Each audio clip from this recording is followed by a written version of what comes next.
Hello, everybody, and welcome back to Movie and a Hun. I'm RJ. And I'm Paige. And today we're talking about 2008's The Strangers. That's all I'm going to say, really. With Liv Tyler. That's the selling point. It really is, because it's starring two people, technically. Yeah. In, the billing, and it's her and that dude who couldn't act. Scott Speedsman is his name? He was very, how do I put this? Dull. Yeah.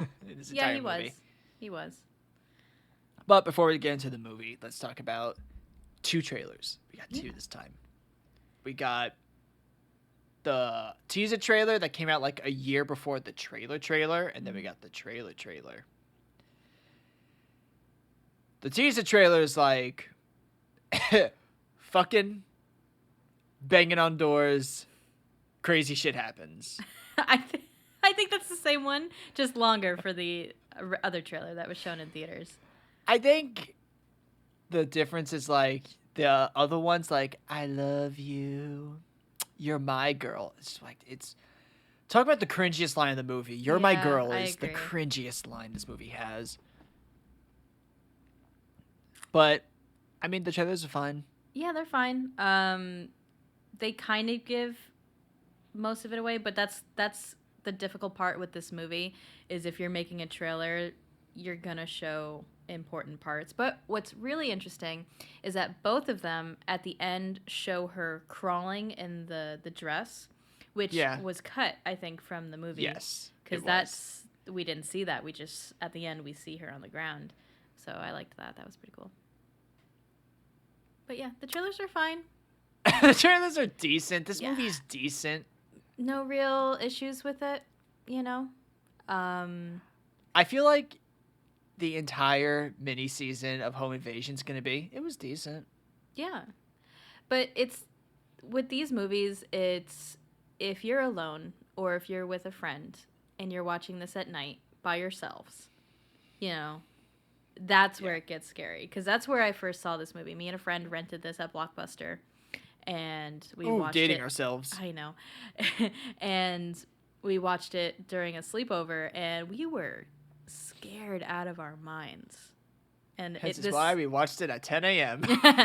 This movie is something that always sticks in my brain. So when people say, what's your scariest movie, immediately this comes to my mind. I think this is scary. I think the first Sinister movie is really scary. That's a good pick, yeah. I think The Thing is pretty scary, but it's a different type of scary. Mm. It's tension scary. This is tension too. This is, it is, but because we're gonna get to The Thing at some point. I refuse to not to.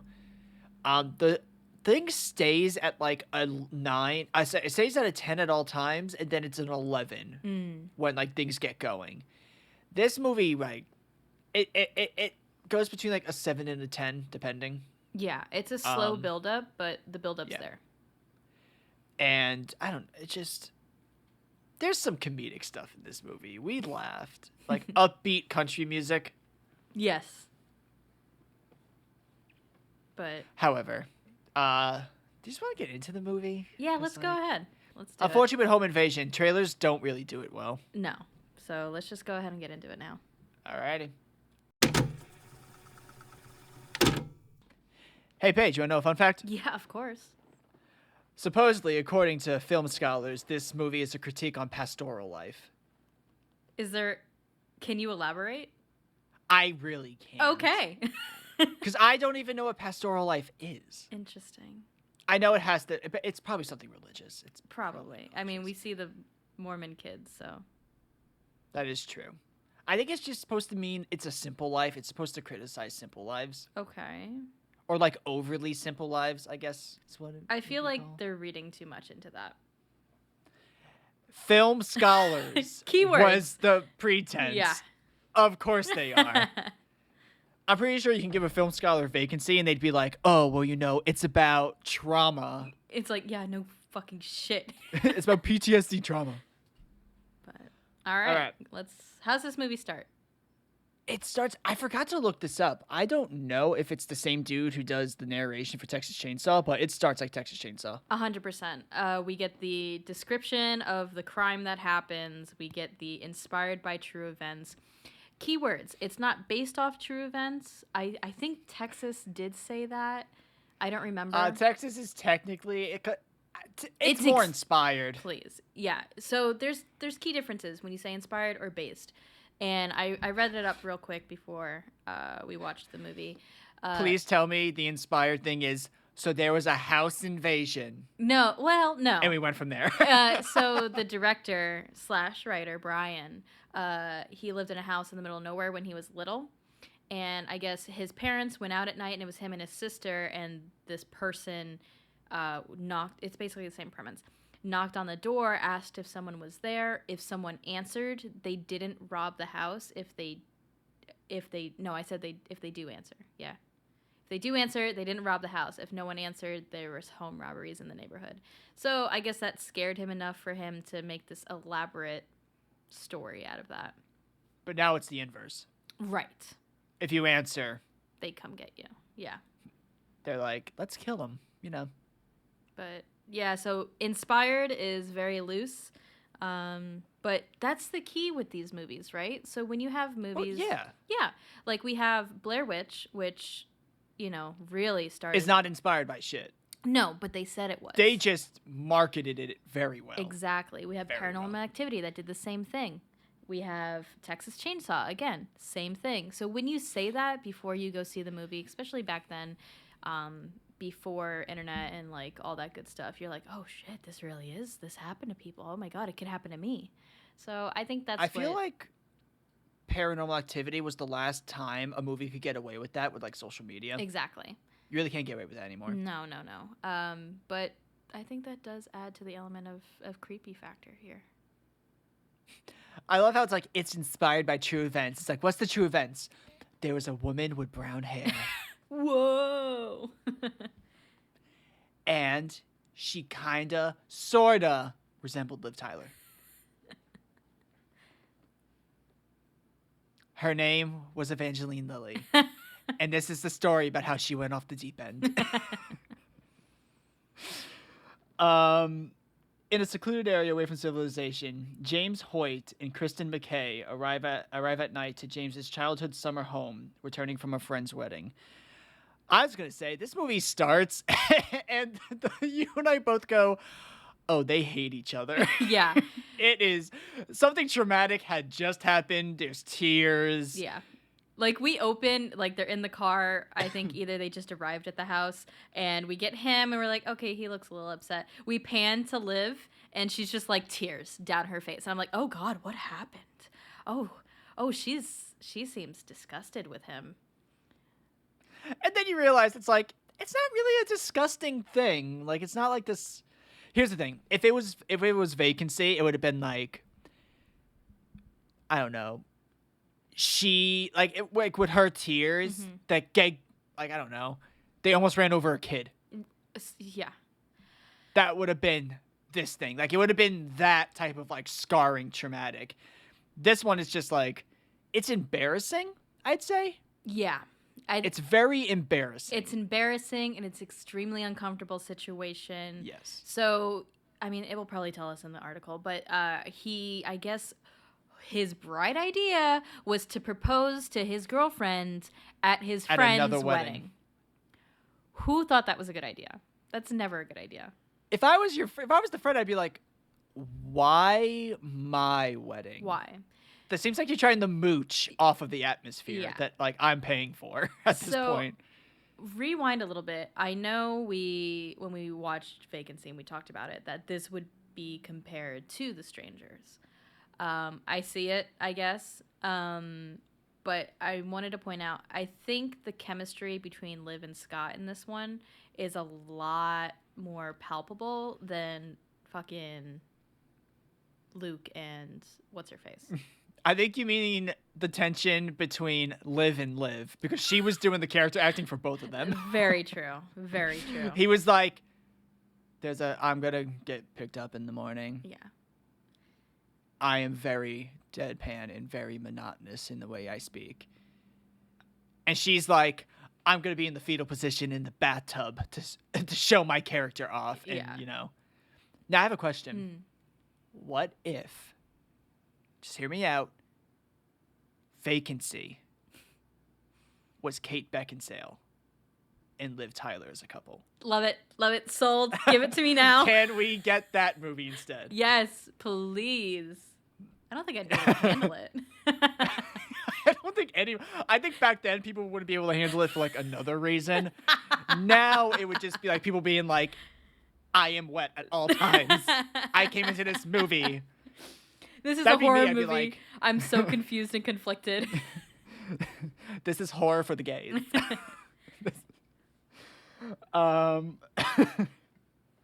Tension abounds between the couple as Kristen rejected James' marriage proposal to her after the reception. That wasn't after the reception. That was in the middle of reception. He took her outside. Yeah, because I guess he was like, oh, let's go home. And she's like, okay, but I wanted to dance. And he's like, yeah, but that's not what I have planned for you. I have plans to lift you, take you out into the freezing cold, not give you my jacket. Exactly. In this freezing ass, yeah, it was bad. But again, the acting was good here. I think you're right. Liv does carry most of it, but you feel that there's a lot of love there. From her to him. Yeah, no, but seriously, it makes a difference. When we watched, I know I'm going to keep comparing it, Vacancy, I didn't feel it at all, whatsoever. Yeah. You know? James calls his friend Mike and asks him to pick him up in the morning. This is incredibly fucked up, might I add. Why? It's like... Because it's like he's blaming her. Yeah.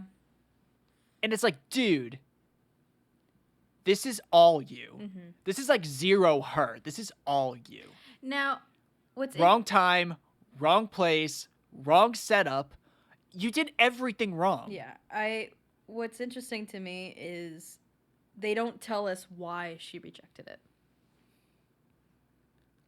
If I was her, I'd be like, dude, at your friend's wedding, seriously? I mean, that too, but I am actually interested why she rejected it. I don't know. Why am I interested? I don't know. I think it's the acting. But I think it's because their chemistry doesn't make sense for a rejection. Right. So you're like, what really caused that? But it was good. Her acting when they're in the bathroom and you could feel the tension and the uneasiness. Just this whole beginning setup, I was like, wow, I really feel for them. It could be that because he seems like a guy who would do a very half-assed proposal. But the house was set up so beautifully. I liked it. Are we going to talk about the roses in the bathtub? You're right. He said roses. I don't know if they go in before or after the water. I'm like, bitch, it's after. you were watching. You like it's after. It's after. And then they were like, "Here's the thing, they weren't even tastefully placed. It looks like he sneezed them out. Like even on the bed, it's not even tasteful. It's like tasteful roses. It's like." This is what we do, right? This is sexy. I thought it was cute. It would have worked on me. I would have been like, so if you're gonna go with like aesthetic and atmosphere, go all in. However, considering how bad your proposal was, these roses and how they're laid out matches. You got a point. You've got a point. And also, your childhood house is where you're going to take her after proposal. Yeah. Yeah, you're right. Your childhood house, where there is visual indicators of how you grew up on the wall with your height. Yeah, you got a point. And what are you going to do? You're going to bang, you're going to fuck in your parents' bed? All right, now that you're pointing these things out, okay. Like I said, wrong. He did everything wrong. It's like, how do you say yes to him? In reality, like, how do you actually say yes to this guy? It looks like all the effort he put into it was, I'm going to go get this ring. And even then, it's probably his mom's. You got a point. I think the only thing I, like, felt for him for was when he got that full tub of ice cream. Yeah, I was like, ooh, I understand, buddy. And even then, I was like, that should be Liv Tyler's ice cream, Yes, not yours. not yours. Give her. Let her And then, have like, that he tub. takes the champagne with him, too. Yeah. Whatever. Anyway. Shortly after 4 a.m., there's a loud knock at the door. So basically, this is where my least favorite line in the movie comes in. I fucking hate the line, "Oh, you're my girl." I hate that line. Me I don't too. know why either. I hate it, though. I think it's the possessiveness. It is. Especially after what happened. I agree. It stuck out to me, and I was like, no. Stop this. Like, if you were in a position, and all this awkward stuff happened, and you're like, you know what? This is some great time for depression sex. All right. Because that's all this is. This is depression sex. It is. And then the kinky talk is, "You're my girl." It's like, ew. Yeah. You killed the mood 2 times in one night. That's like, that takes talent. See, but what's interesting to me, again, it's like we're watching a romantic drama here, but we're not. Because we've only talked about the relationship at this point. But what's interesting to me is that throughout the entire time they're in the house, they're talking or whatever, you can feel they still really love each other, even with, the whole depression sex and everything like that. I get that. It's like I understand the situation. But it's like, why did she say no? I want to know. It's weird. But at the same time, the love, I know I keep making a joke, like, the love's one-sided, but it feels one-sided. I don't think so. Like, she feels like she's in love with him, and he... Well, he just got his heart broken. He got his heart absolutely destroyed, and he's hurt. And she feels guilty about that. You can tell. But also, at the reception, why aren't you sitting with her? Because he was probably going to talk to his friend, being like, "Oh my God, I'm going to do it." And they're probably like, "Yo, boy, go." Bullshit. His friend was like, "At my wedding." But I don't know. I get it. It makes me more interested in why she said no. And that's all. That's all I'm going to say about it. I need a prequel. I need a just prequel. a normal I prequel. need the romantic drama before the horror movie. I need romantic drama before romantic horror. Yes. Please, give it to me. We need this. A young blonde woman whose face is obstructed by poor lighting asked the couple, "Is Tamara here?" Now let's talk about this. I think this is probably your favorite part of the movie because of the lighting. Well, yes. So there's a few scenes in this movie that really stuck out to me, and I remember very vividly from seeing it for the first time. This is one of them. I'll talk about the camera work in the film real quick. They used Steadicam and hand cams the entire time in this movie. There's always some sort of movement, which is very interesting, especially for a very static set film. Yeah. And with this, the lighting is brilliant. So we see the right side of her face a little bit more than the rest. It's a bit more silhouette, but we could still see kind of like features, and I think that's even scarier. If it was completely dark and we just see the outline of her, I don't think it would have the same effect. But that's what Vacancy would have done. Exactly. But I'm going to compare them again. Let's do it. Remember how in the last episode that I said this movie feels like it's trying too hard? Mm-hmm. Like the camera shots are too fancy. Like everything's just... As someone who went to school for film and had to go through that phase, like everyone does. Oh, yeah. Where you are trying, quote unquote, too hard. Oh, yeah. I've done the same thing. Yeah. It was very obvious. It comes very obvious when someone's trying a little bit too hard, and then when someone's just good. Yeah, I agree. At camera. Camera work. This is just good. Yeah. I remember we were watching it, like, we're like, that's a good shot. That's a good shot. That's a good shot. Like, the lighting comes together, the camera work comes together. It's very well done.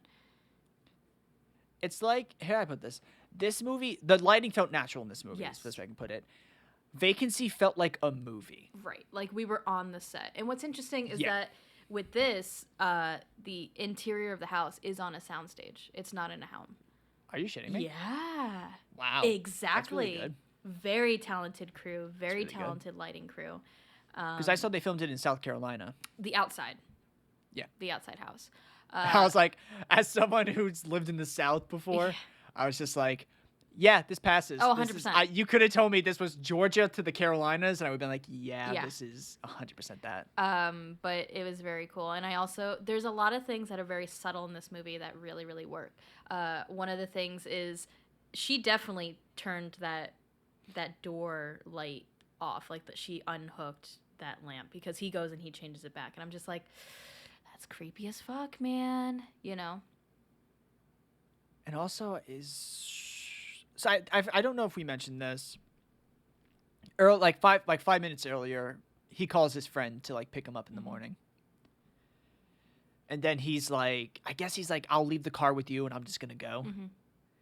And she's like, dude, the fuck? You can see it in her face. She's like, wow, this is what we're at right now? Like, really?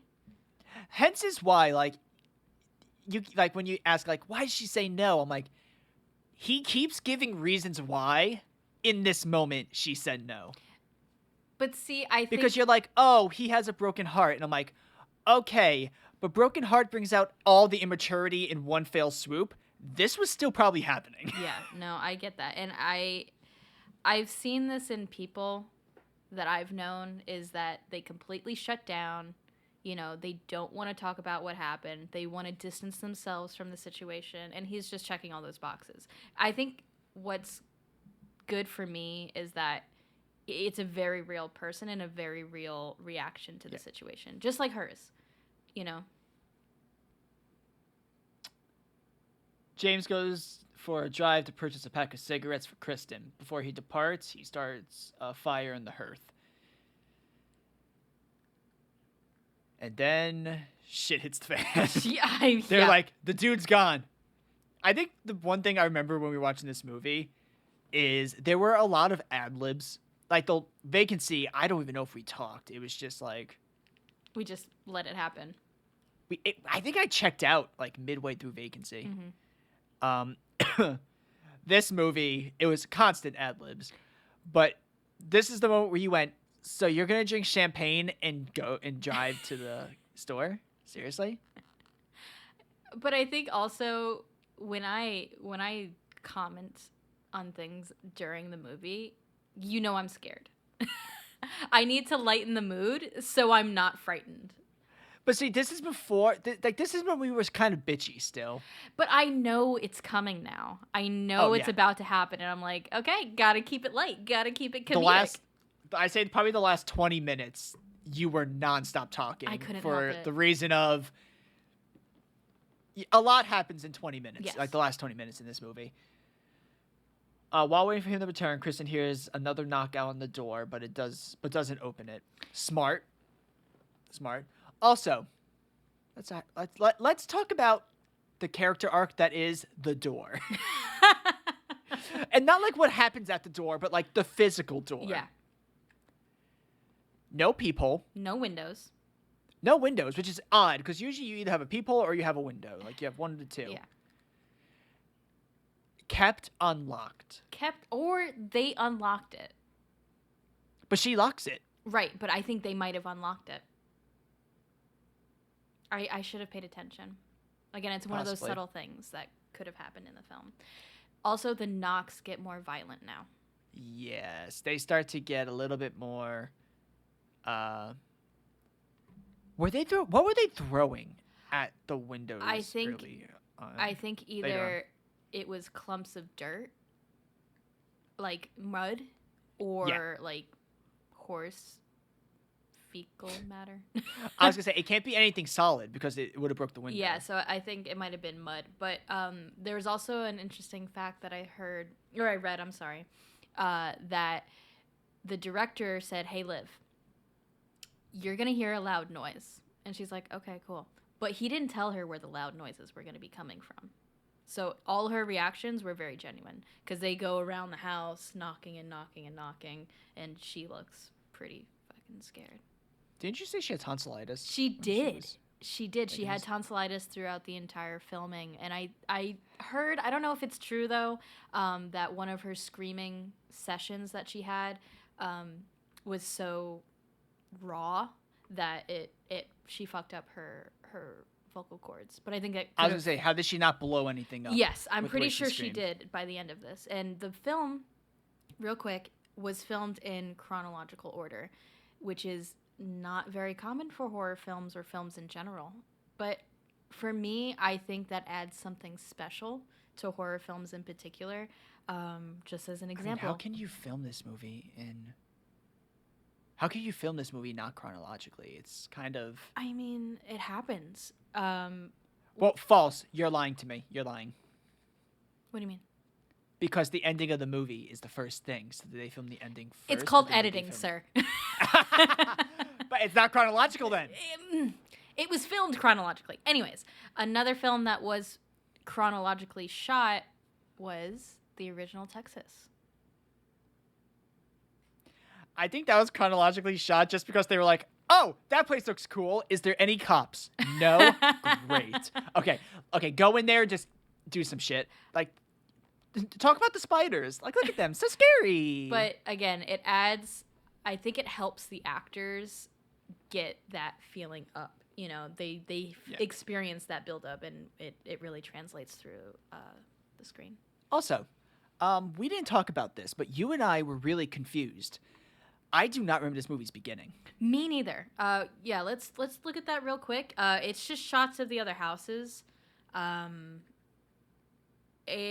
me, it's like, oh, you could be living in this house. You could be living in this house. It could have happened to you, but they decided to choose this couple's house. I also took it as, if you take a look at how everything is kind of every photo is. It chronologically gets more and more barren. Oh, good catch. You're right. It gets barren and darker, which I was like, okay, so the darker thing is probably just progressing through the day, all that stuff. But the houses start to get, it's like city house, townhouse, Texas Chainsaw House. And then finally we get to middle of bumfuck nowhere, South Carolina. Right. And then we get the ending of the movie plays. But it was you and I were very confused for like a minute. Yeah, neither one of us remember this happening. I truly don't remember that opening. I remember them in the car. That's what I remember the opening being. Upon asking who it is, she learns it's the same girl from earlier, asking for Tamara. Kristen reminds her that she already came by and locks the door as the mysterious girl walks away. Kristen realizes the chimney flue is closed and attempts to open it. Smoke emanating from the fire triggers a smoke alarm. Mm-hmm. And she unscrews it and it falls to the ground, which is key. Yes. And then more banging. Mm-hmm. This time... And then she goes for her phone. I think the banging came from the door or the kitchen this time. I don't remember. I think it's still the door. Okay.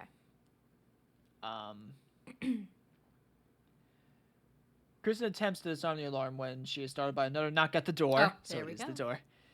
And drops the alarm on the floor. She calls James' cell phone from the landline, but the call is cut short. Kristen returns to the kitchen, where unbeknownst to her, an intruder watches her, lingering in the adjacent hallway. Now, let's talk about how great this shot is, and then how much this movie ruined that shot. Ruined it. Okay, well, with marketing. With marketing. Oh, marketing. That was like, yeah. Yes. Okay. So they obviously cut the phone line.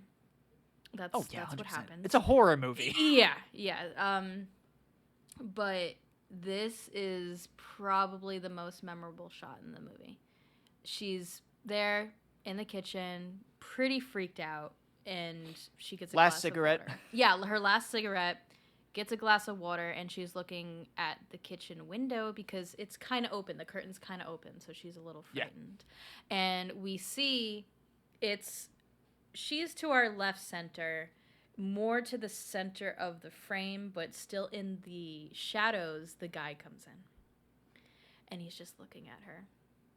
And this is so frightening. I remember seeing it for the first time back then, and I was like, oh my God, this could happen to me. That's what always, oh my God, I remember this and I was so scared. Understandable. Yeah. I mean, I think the only reason why I'm like it's not as super realistic, is because I feel like most people who break into your house, if they find you, they're gonna want to get rid of you quick. But the whole thing with these three is the fear factor. Oh, it is. Hence is why it's more Hollywood. It's like Hollywood in that way, is that they like the theatrics Right. of it all. It's kind of like how do I put this? It's like, so you remember how in Vacancy the core 3 that were the killers, they were kind of more like they were very sloppy, but they thought they were perfectionists in execution. The 3 in this movie, they're very sloppy, but they don't care that they're sloppy. Right. There's like a difference in that. And I think, well, I would say the key is that this house is very secluded, but so was the motel in Vacancy. Yeah. So I guess that's not it. I think it's weird because if you look at the two situations, it's actually odd because in Vacancy, the antagonist had more power because this was their turf. Like, it was where everything was set up for them to win. And in this movie, everything is set up for Liv and her boyfriend to win because it's their house. They knew where the shotgun was, or like they knew there was a shotgun in the house. Right, because again, this was his childhood home. I think also what comes into play, which is interesting, is that the ones in Vacancy obviously had more experience in the terror, the killing, the whole process of it all. This one, at least one of them, it's hinted that it's her first time. The other two, I guess, maybe have more experience, but I think the amateur aspect is definitely seen here. Yeah, especially I think they go more into it like in the next movie. The guy is very amateur compared to everyone else. Okay. He's very, like, you can even see him. Things that make the most sense that a person should do, he doesn't do it. Like, he should have saw Liv Tyler at the end of the movie when he walked into that room. Or if he did, he wanted her to still be frightened or think she has a sense of security there. I don't really know, you know? I just think he's an idiot.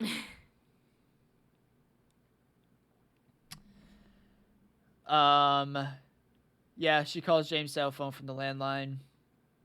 Kristen returns. We get that nice little kitchen scene. Ooh. And then she goes to walk around, and the smoke alarm is now on the chair. Yep. She goes towards, I think, the door at this point, and then she looks at the chair, and it's sitting there, yeah. She's like, oh, fuck, someone's been in here. Upon going to retrieve her cell phone from the charger, she finds it missing and begins to panic. I think the charger cord was cut, too. That's just unnecessary. When she hears a noise from the backyard, she arms herself with a knife, opens the curtains to find the masked man staring at her. That actually scared the shit out of me a little bit. Did you see me jump? I was like, I know it's going to happen, but it scared the fucking shit out of me. It's so quick. It is. That's the thing. It is, and it's in your face, and the music works well here. And also, very scary burlap sack. Oh, yeah. Screaming, she stumbles into the hallway, watches as the front door is forced ajar, and when she goes to push the door closed, the blonde woman, who now in a doll-like mask, appears inside. Well, she peeks through, and then Liv closes the door. Yeah. So things are amping up. She goes to the bedroom, and then James comes back. Basically, that's it. You're supposed to think that he's the guy here, because the guy was already in the house. And then Liv is like, oh my god, someone's in the house. And he's like, see, okay, let's talk about it. Why is it in every or most horror films, the girl is scared out of her mind, and the guy is like, I don't know what you're scared about. No one's in the house. Nothing's happening. You need to calm down. And I'm like, bitch. Like, you know, I don't know. I hate that. I hate it. It's called, I don't know, denial. Yeah, I mean, in real life, people do that. I know. They're like, you're an idiot, nothing's going on. And then they go outside and get killed. Yeah. Yeah. If this was an 80s movie, the big twist would have been that he hired these 3 people to kill her because she rejected him. Ooh, that's dark. That would have been an 80s movie, like an 80s horror movie. And then she would have had like her cool, like, she would have gotten the axe and been like, I'm going to go kill my ex now. I'm going to go axe the X. Axe the X. Oh. I'm so happy this isn't the 80s.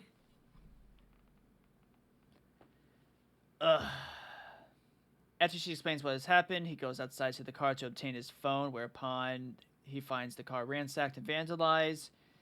And he sees the masked blonde woman watching him from afar. He also gets his neck groped, which is really creepy. That was frightening. So he goes to lean over into the really messed up car, I guess, to look for his phone.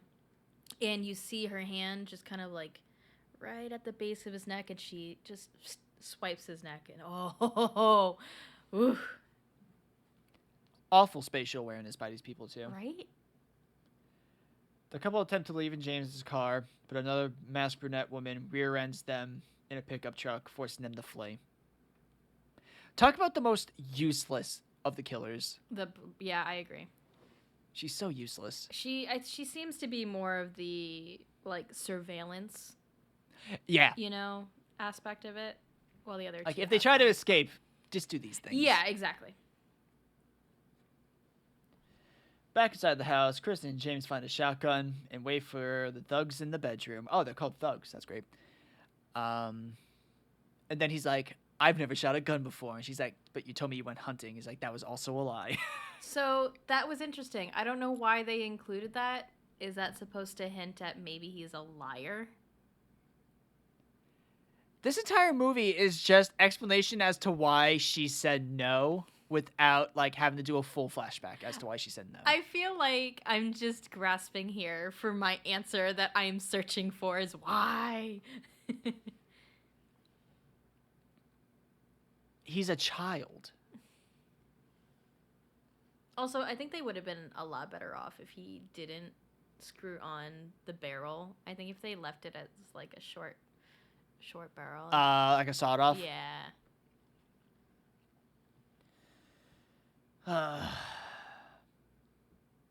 Oh yeah, Mike gets killed next.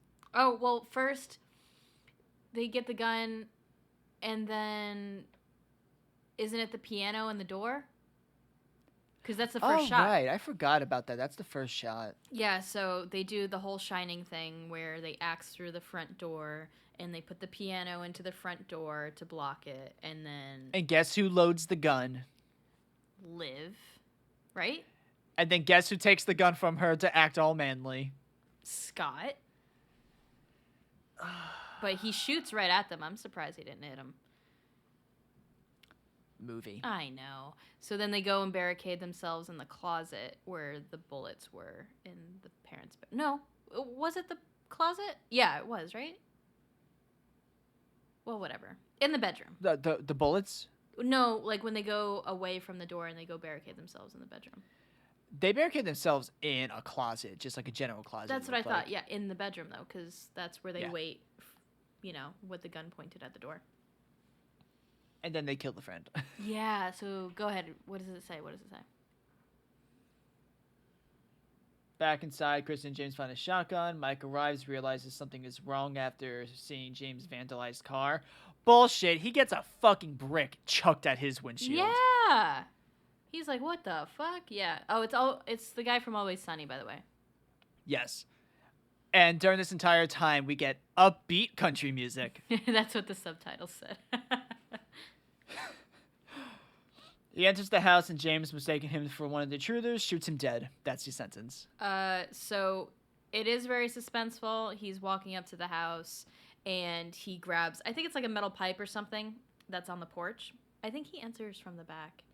And once he enters the house, this is where we get that gorgeous shot of the blonde girl in right center frame.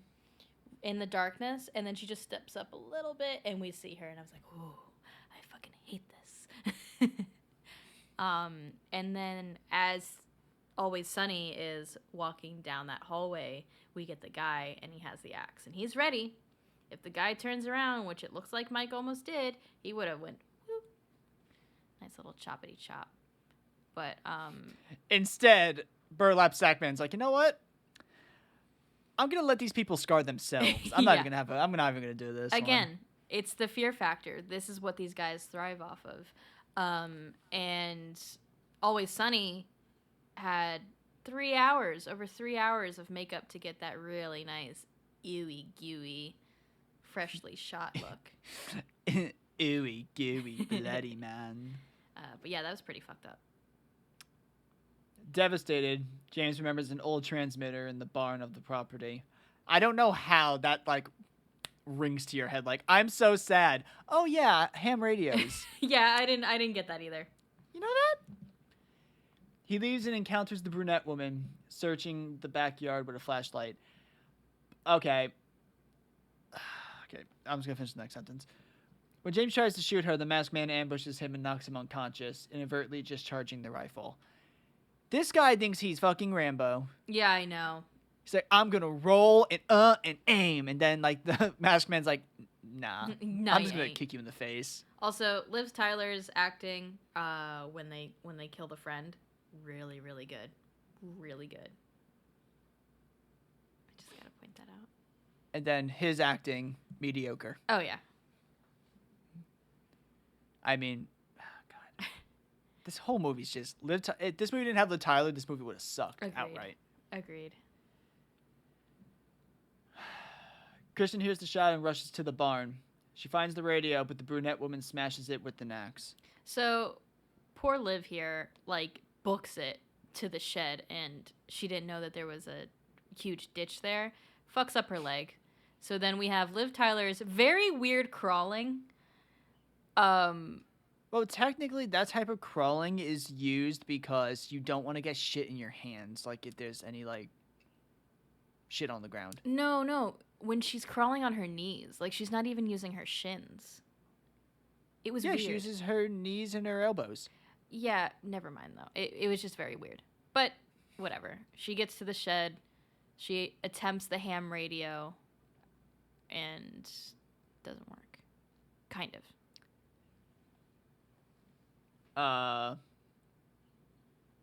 Kristen rushes back to the house where she encounters the blonde woman who taunts her with a knife. She tries to escape, but is incapacitated by the masked man. Like, yo, when they say incapacitated, that shit happens in, like, the blink of an eye. Holy shit. It was like a football, like, tackle against the wall. Oh, God, it looked painful. It's like the less comedic version of Emma Roberts from Scream 4. Yes, definitely. But it looked really painful, and she's getting dragged by him, which he had, like, wheezy breathing. I don't know if you heard that when he was dragging her. It was very creepy. And she's obviously concussed, and she kind of wakes up, and oh my God, this is a creepy part too, is when she's just, like, trying to hold on to the wall to try to escape. It's very sad. It is. At least when he dragged her the safe way, which is with both legs. Yeah. True. It wasn't like, I'm going to drag you by your one arm. True.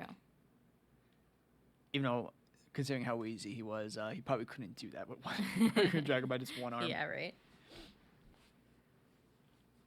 At dawn, the couple awaken to find themselves tied to chairs in the living room with the Doug standing before them.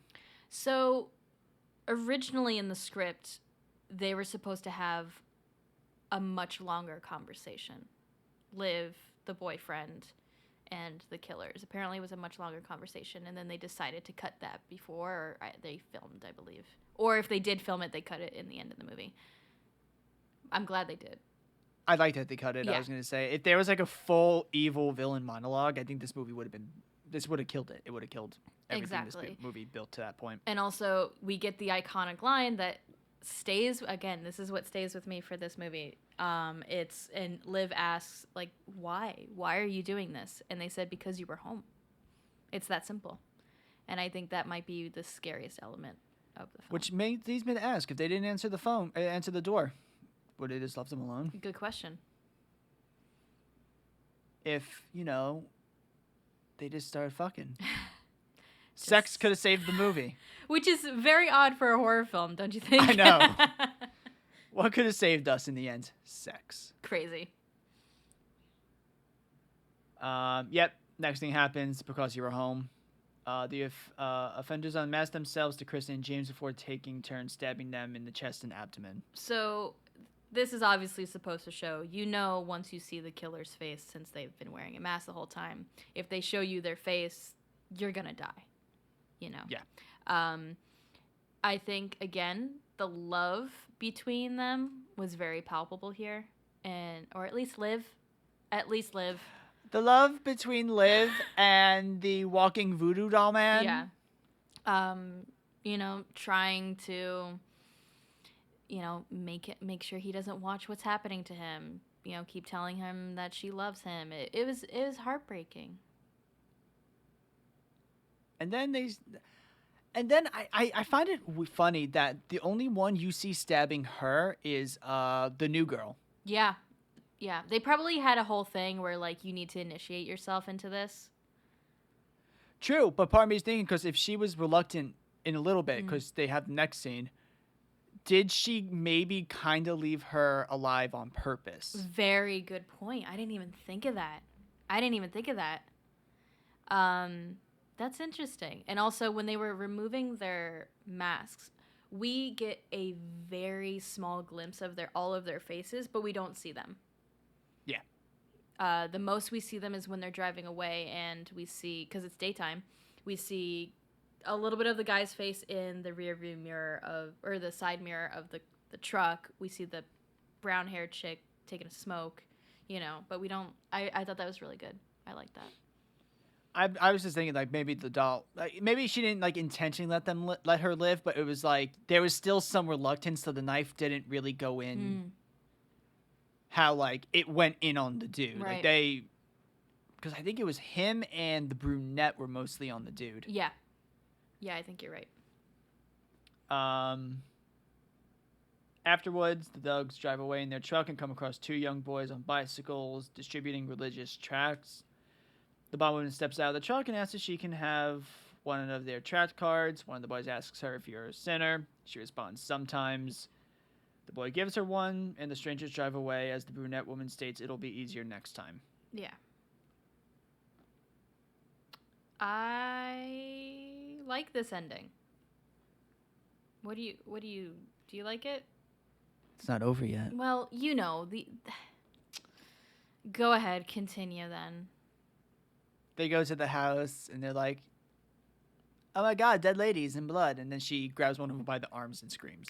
That I don't like. That's the only one that I don't like. It's, like, very out of character for this movie. Everything was very subtle, and then we get her doing the horror scream. I'm like, okay. I think it may have just been she was unconscious, and she woke back up, and she felt someone touching her, and she just probably freaked out. Oh, no, 100%. 100%. But you said that they left it ambiguous if she lives or not. Yes. If I remember correctly, the next movie was supposed to confirm she was still alive. But she just didn't want to come back, and I think that's good because I like how ambiguous it is. Like, she could have, like, it's like they called her, they called the cops. The kids called the cops. Right. That's how the movie starts. So that they called the cops. It's just, did she survive long enough for the cops to get there? I think so, because I think also what's really heartbreaking about this is the killing doesn't happen until maybe 30 minutes before those kids show up. Mm-hmm. And he could have lived if it was just a little bit, if they waited a little longer. So I think she's probably alive. He's super dead. Oh no, he's obviously dead, but it's pretty sad that he could have been saved. I also think the reason why that, like, crawling scene was probably cut is because it was probably so fucking bloody that they were like, we can't put this in a movie. Yeah, that's true. This is adults only at this point. But what the glimpse we did see in the trailers, it looked nice. It did. It looked really I feel nice. like it probably exists. Oh yeah. But that is the Stranger's plot. Yes. I enjoy it. But we'll get to that in our roundup, okay? Okay. Okay, let's go. Oh. All right, it's time for our movie roundup of The Strangers. Safe to say, I do really like this movie. I haven't seen it in a while, and it still holds up to being pretty freaking scary for me. Lighting is very well done. Camera work is done very well. The acting, mostly, held by our Liv, Tyler, really sells this movie. The creep factor is cranked way, way up. And I think I'd give it probably a 7. I think. I was going to give it a 6. Okay. So we're pretty average on it. I really do like it. It's not a perfect movie, but I have no want to rewatch it, hence is why it's a 6. Oh, I'll see. It has to be a really long time for me to watch this movie again. I don't watch it every year or something like that. But I do really enjoy it. I think it gets across what it wanted to do, and it creeps you out. So. Yeah, I mean, it's that thing of like, it's a good movie, or it's a fine movie. It's perfectly fine. It's just I'm not like, oh my god, I want to go watch The Strangers. I think it also depends on your type of horror, or what type of horror works on you. Some it's ghosts or paranormal, some it's home invasion, some it's really bloody horror, gore slashers. These types of movies are what scare me because of the real element to it, and that it can happen to me at any time. So that's why it makes me scared. But it's different for everybody.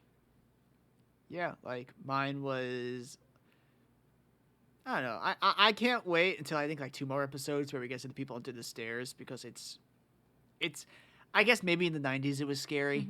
Mm-hmm. Now it's just wacky as shit. I don't like hyper serious movies. I think every movie we've watched so far that was hyper serious, I have kind of been more like on. Same thing with Texas Chainsaw. Hyper serious. What about Black Christmas?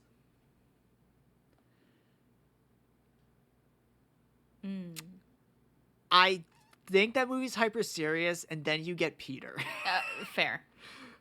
And then Peter's where I enjoy the movie, because he doesn't belong in that movie, because it's such a serious movie, and he's just like, baby.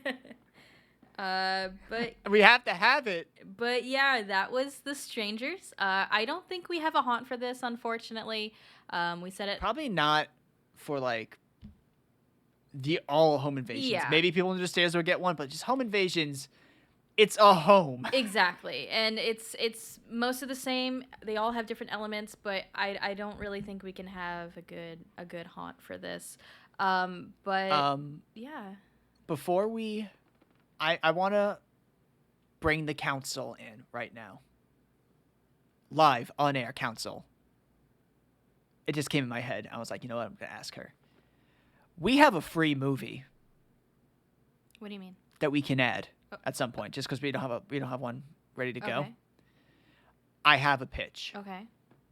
The ultimate home invasion movie. We watch When a Stranger Calls. Yes. Which one? I don't care. Oh my god, the recent, not the most recent one, but the one with what's her face? The 06 one? Yes. I love it because it's terrible. Is that how we're going to end this? Are we going to end this season how we always do it? With garbage that we love. Yes. Okay, so okay. Right now, we just finished The Strangers. Our next one is going to be You're Next. I haven't seen it before. I'm really, really excited. I've seen it once. Right. But yeah, please join us next time. If you watched The Strangers, let us know if you liked it and what you don't like about it, and if you remember about things about when it happened or like when it came out. But yeah, that will do it for us. If you're on YouTube right now, awesome. Good to see you. We are on Spotify too, and if you're listening to us on Spotify, thank you for finding us. Please. Seriously, thank you for finding us. Like, what's the whole thing? Like, rate, subscribe, give us some comments, we'd love to hear from you. Enjoy us. Please, That's it. Just enjoy us. But yeah, until next time. Bye. Bye.